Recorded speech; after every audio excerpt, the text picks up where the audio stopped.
The enigmatic creatures, the legends of the Thrax. The legends were whispered in hushed tomes across every spaceport and shadowed cantina in the galaxy. Tales of the Thrax. They were more than just predators. They were nightmares given flesh. Their eyes blazed with otherworldly colors, shifting hues that pulsed with predatory hunger. Their hides, shimmering scales that defied any known armor, rippled over impossibly powerful muscles. Their roars echoed with a resonance that could shake the hull plating of a cruiser. Stories abounded of Thrax tearing through legions of heavily armed troops, of planets surrendered to their ravenous dominion, of entire fleets vanishing into the interstellar void, leaving only whispers of scaled monstrosities lurking in the nebula. The arrival of humanity. For centuries, the civilizations of the Milky Way had learned and relearned a single lesson. The Thrax could not be tamed, reasoned with, or stopped. But humans were new to the galactic game. We had arrived with our patchwork ships, our insatiable curiosity, and that irrepressible spark that had taken us from mud huts to towering star scrapers. To the elder races, we were audacious, perhaps even reckless. My name is Dr. L.X. Tanner, and the irony of the title never escaped me. To say I was a biologist was a massive understatement. I was obsessed with life in all its strange and wonderful forms. The quest for knowledge. The moment I laid eyes on a crude holograph of Thrax, I knew I'd found my calling. Others called it insanity. I called it opportunity. Word on the vine was that a Thrax pack had established its territory on the desolate frontier moon of Iros 4. No one in their right mind ventured anywhere near that system.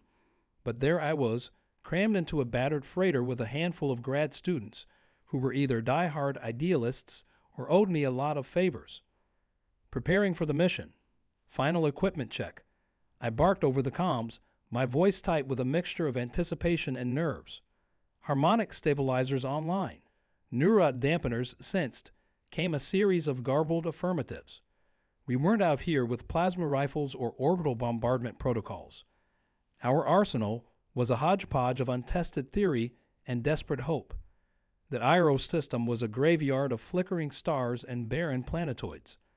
Iros 4 was a desolate rock bathed in the dim radiation of a red dwarf. We cut engines on the dark side, landing with a shuddering thump that rattled through the hull. The students looked like they might lose their lunches, faces pale as the moonscape outside, encountering the Thrax. "Welcome to Thrax country, kids," I said, trying to inject some levity into the oppressive atmosphere. Now remember the theory. The core principle was deceptively simple. The elder races, with their reliance on hard tech and brute force, had tried to dominate the Thrax, suppressing their primal instincts. My hunch was the opposite. The key lay in understanding their nature, tapping into their pack instincts on their own terms.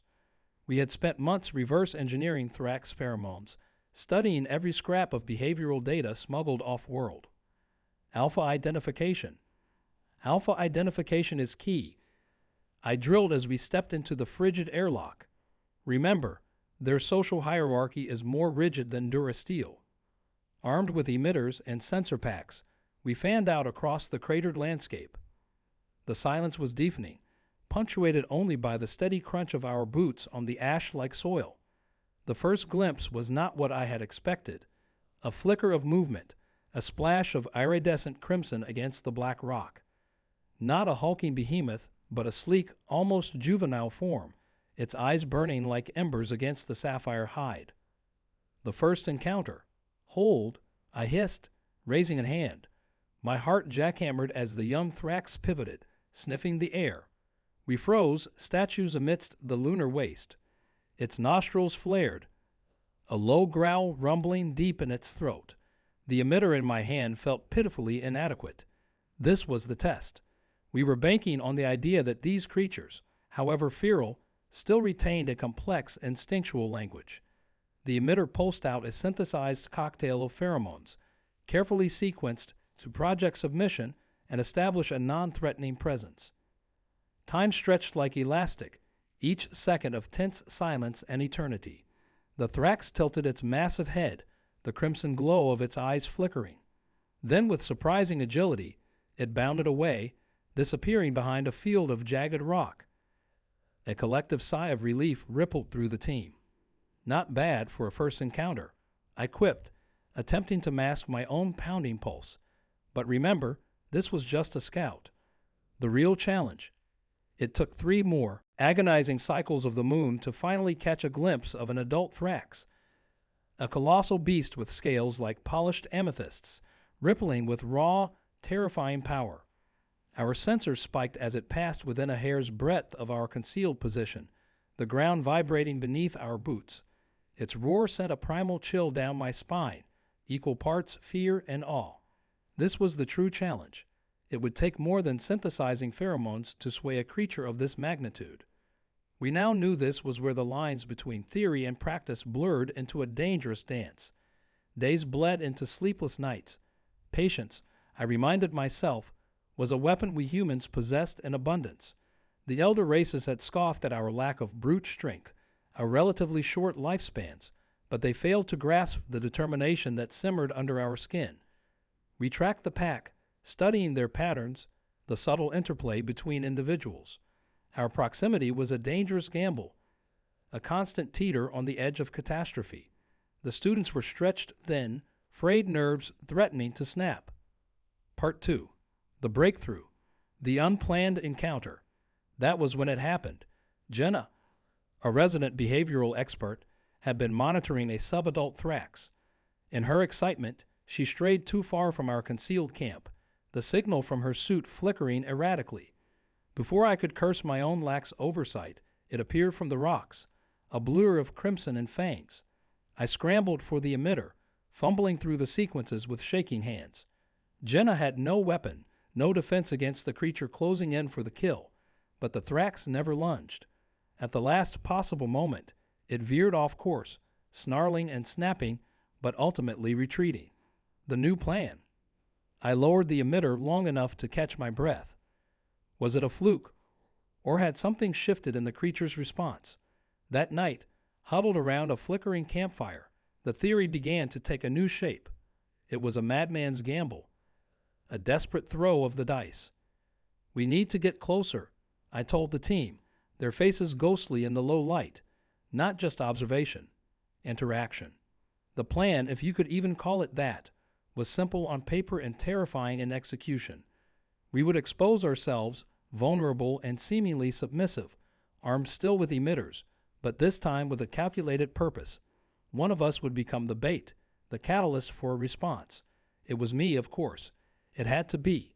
The students saw the madness in my eyes, the relentless drive that had brought us this far. The bait.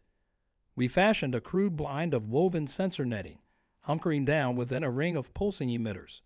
The first long night I sat alone, heart pounding, a drumbeat against my ribs. They materialized out of the darkness like spectral beings, eyes blazing against the night, violent crimson, a swirling emerald that sent shivers down my spine. The air thrummed with tension, the scent of ozone and something feral stinging in my nostrils.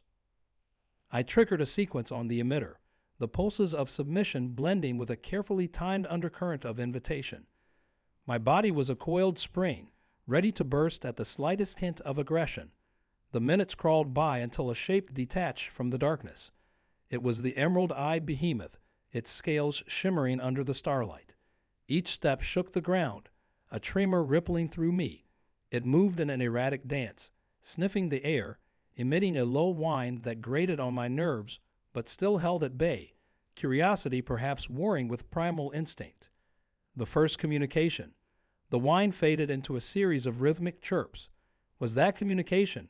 My hands shook as I modified the emitter sequence, injecting a tentative reply, an answering chirp, then another.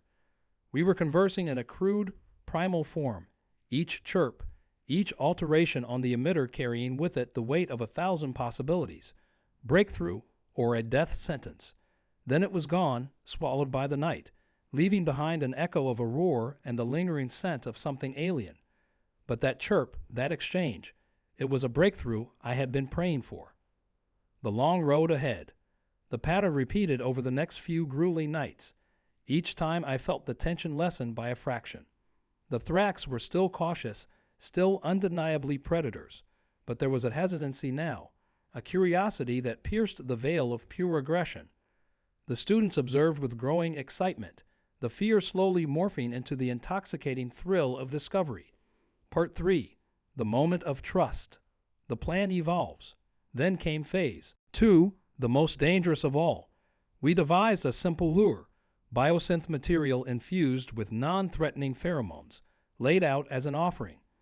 With trembling hands, I became the delivery boy, each step towards the Thrax den feeling like a kilometer, each second an eternity. This time they emerged quickly, drawn by the scent. I froze as the emerald beast closed the distance, the heat from its massive body washing over me. It took the offering delicately, a low thrumming rumbling in its chest, not a growl of hunger, but a sound pregnant with uncertainty. One wrong move, one flicker of fear in my eyes, and it could all end in a flash of fangs and claws. The bonding begins. Then, with surprising grace, it retreated, the lure safely tucked between its jaws.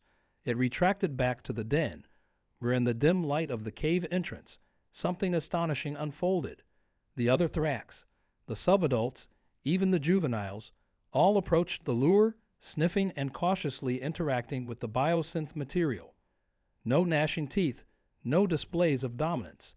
It was tentative, hesitant, but undeniably exploration. Weeks turned into months. The lures became more elaborate, laced with pheromones designed to soothe and establish trust. Slowly but surely, the initial suspicion started to melt away. I would hold my breath as a juvenile nosed my outstretched hand, the scent of its hot breath gusting over my skin. The alpha, that behemoth with the emerald eyes, began to linger longer during our nightly exchanges. Those eyes seemed to bore into my very soul. The breakthrough. Then came the day I didn't think would ever arrive. It was raining, a rare occurrence on Iros 4, the water falling in thick, stinging sheets as I cowered beneath the makeshift shelter. A colossal form slinked out of the haze. It was the emerald-eyed alpha, alone.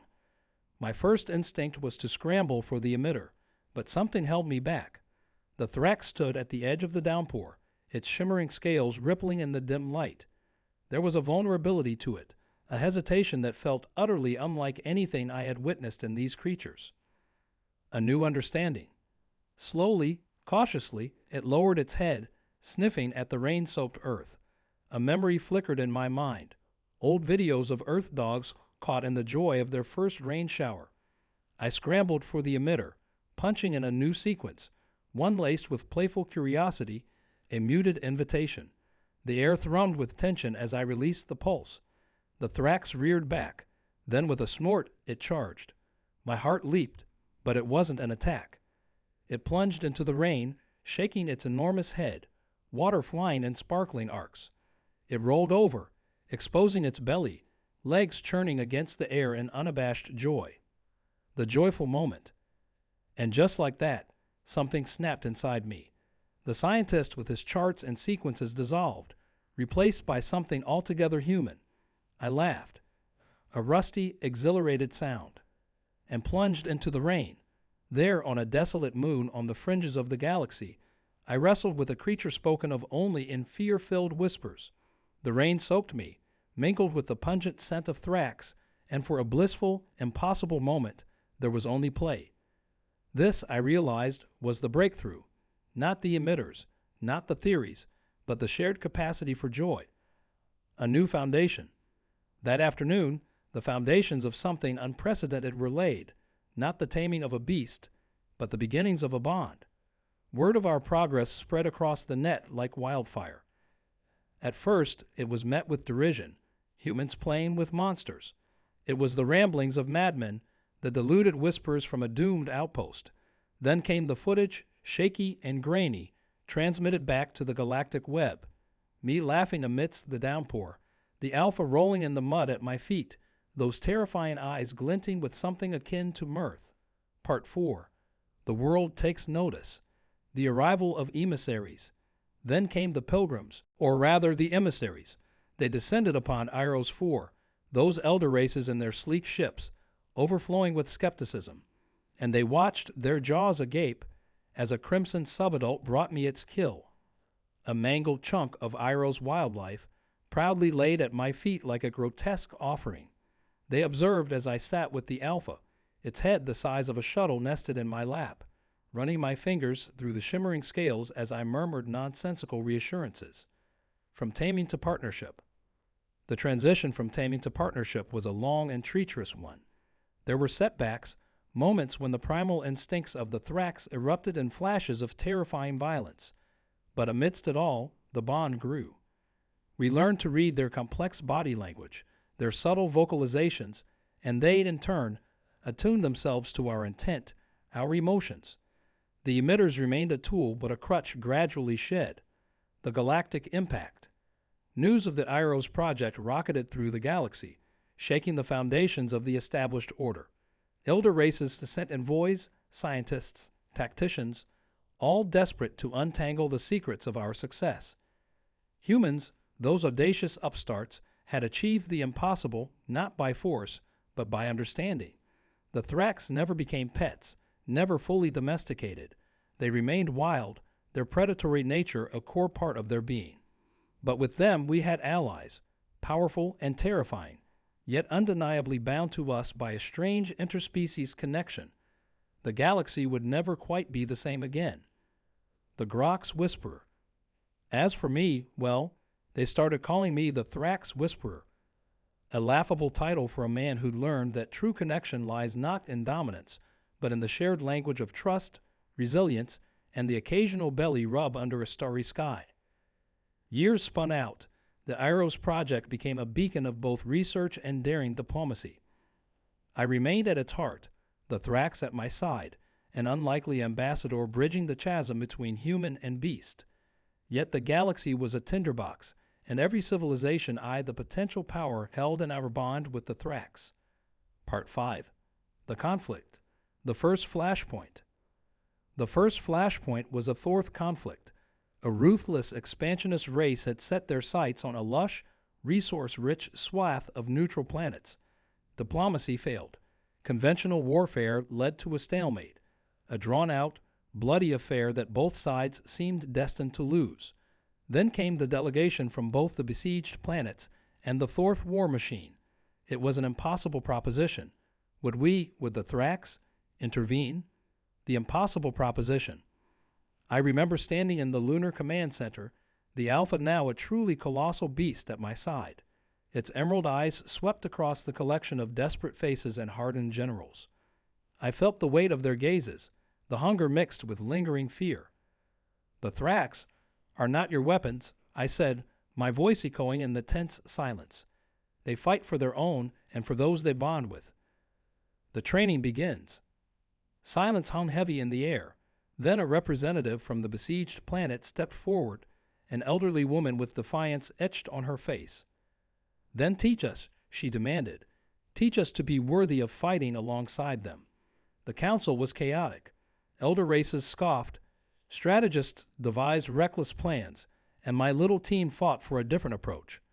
For weeks, we shared our knowledge, our experiences, and the heart of what had made our connection possible. Respect for the Thrax as intelligent, sentient beings, not beasts to be controlled. It was an uphill battle, but desperation has a way of softening even the most rigid of ideologies. Part 6. The Turning Point. Training the new allies. The result was unorthodox, even heretical in some circles. Soldiers and civilians from the threatened planets arrived on Iroh's 4, not to command, but to learn. And they did. They learned to shed their preconceived notions, to watch, to listen, and with painstaking guidance, to forge their own connections. The change was not swift, nor was it universal, but it was enough. The battle for the Thorth corridor. The battle for the Thorth corridor was a turning point in galactic history. At its forefront wasn't human technology, nor Thrax savagery alone, but something new, a strange hybrid strategy. Soldiers trained to read Thrax signals, to move in sync with their astonishing pack tactics. Thrax fighting not out of blind obedience, but out of hard-won understanding of the stakes, the lives hanging in the balance. Witnessing the battle.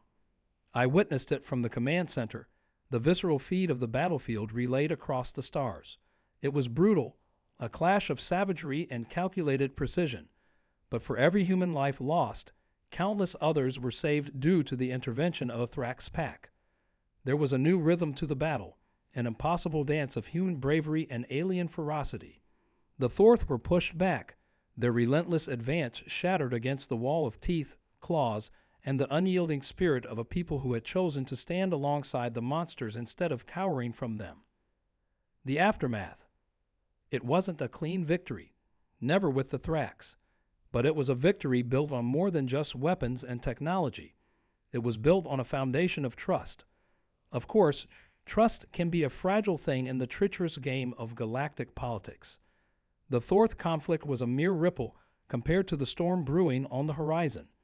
Whispers of alliances, of elder races eyeing the power of the Thrax with covetous eyes. The future, the new challenges. The galaxy still didn't fully understand, didn't grasp that it wasn't about control, but about the messy, dangerous, and beautiful act of choosing to understand a creature inherently different from yourself. The Iros Project remains a sanctuary, a place where both human and Thrax learn from one another. I'm older now, the lines on my face mirroring the cracks in the Iros soil, but the fire still burns, because there are always new frontiers, new monsters whispered of in fear across the star lanes, new opportunities for mad scientists and stubborn dreamers to prove once again that the greatest strength of humanity lies not in our domination of the galaxy, but in our boundless capacity to connect, to understand, and to build bridges across the vast chasms that separate us. Ongoing research and exploration. The Thrax, once considered unapproachable nightmares, have become enigmatic partners in our quest for knowledge. The Iros Project has expanded, with more scientists, biologists, and researchers arriving every day, eager to study the intricate behaviors and social structures of the Thrax. Our bond with these creatures has opened up new avenues of research, from understanding their unique biology to deciphering their complex communication methods. The rise of new threats. However, with progress comes new threats. Whispers of unrest echo through the galaxy. Not everyone is pleased with the burgeoning alliance between humans and Thrax. Some elder races view our success with suspicion, fearing the shift in power dynamics. Rogue factions have emerged, attempting to exploit or disrupt the bond we've worked so hard to forge. We faced sabotage, espionage, and even direct attacks on the Iros facility. Each challenge has only strengthened our resolve, pushing us to innovate and adapt. Diplomacy and alliances. The Iros Project has also become a diplomatic hub. Representatives from various species visit to witness the marvel of human-Thrax cooperation firsthand. We've brokered peace treaties, facilitated trade agreements, and forged alliances based on mutual respect and understanding. The Thrax, once feared and reviled, now stand as symbols of what can be achieved when we look beyond our fears and prejudices. Education and integration. Education has become a cornerstone of our efforts. We've established training programs for soldiers, scientists, and diplomats, teaching them the principles of our success. These programs emphasize empathy, patience, and the importance of seeing the Thrax as equals, not tools. Graduates of these programs return to their home planets as ambassadors of this new philosophy, spreading the ideals of coexistence and mutual respect. Technological advancements. Our alliance with the Thrax has spurred technological advancements as well. We've developed new tools and devices to facilitate communication and cooperation. Biosynthetic materials inspired by Thrax biology have revolutionized medicine, agriculture, and even construction. Our ships are now equipped with advanced pheromone-based systems that allow for seamless coordination with Thrax packs, enhancing both defense and exploration capabilities. Personal reflections. As I walk through the thriving Iros facility, I reflect on how far we've come. The Thrax have become more than just subjects of study. They are friends, partners, and in some cases, family. I've seen young Thrax cubs play alongside human children, a sight that fills me with hope for the future. These moments remind me of the importance of our work and the endless possibilities that lie ahead. The next frontier. Looking to the future, there are still many mysteries to uncover. The galaxy is vast, and the Thrax are just one piece of a much larger puzzle. We are preparing for new expeditions, aiming to explore uncharted territories and make contact with other unknown species. Each new discovery brings us closer to understanding the intricate tapestry of life that stretches across the stars. A legacy of unity. In the end, the legacy of the IROS project is one of unity and hope. It is a testament to what can be achieved when we embrace our differences and work together towards a common goal. The journey has been fraught with peril, but it has also been filled with wonder and joy.